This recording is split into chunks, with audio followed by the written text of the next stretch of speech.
Demi buktikan kecurangan PPDB, orang tua siswa ini ukur jarak rumah ke sekolah pakai meteran. Viral aksi orang tua siswa nekat mengukur jarak ke sekolah demi memastikan zonasi lantaran anaknya tak keterima di sana. Orang tua siswa bernama Aib Amir mengungkapkan kekecewaannya karena PPDB zonasi putranya tak diterima di sekolah tujuan. Diketahui putranya itu mendaftar ke SMA Negeri 5 Kota Tangerang. Aib heran karena tak menemukan siswa yang diterima dengan jarak kurang 100 meter. Tindakan penuh pengorbanan ini dilakukan untuk membuktikan kecurangan pada penerimaan peserta didik baru Provinsi Banten. Kini, video orang tua siswa mengukur jarak ke sekolah itu viral seperti yang dibagikan akun Instagram _cover.id.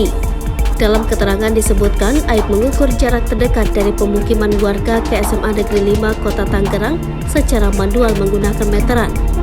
Aib sendiri didampingi putranya untuk mencari peserta yang dipastikan diterima di SMA Negeri 5 Kota Tangerang yang hanya berjarak kurang dari 100 meter. Namun ia heran karena tak menemukan siswa yang bermukim sekolah di SMA Negeri 5 Kota Tangerang tersebut.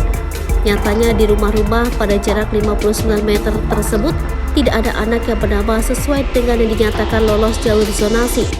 Aib mengatakan heran karena tak ada siswa yang terdekat tertera yang mendaftar ke SMA Negeri 5 Kota Tangerang tersebut. Ia juga mengaku telah menelusuri beberapa siswa yang diterima dengan jarak terdekat. Namun ia tak menemukan hasil karena jaraknya yang justru lebih jauh.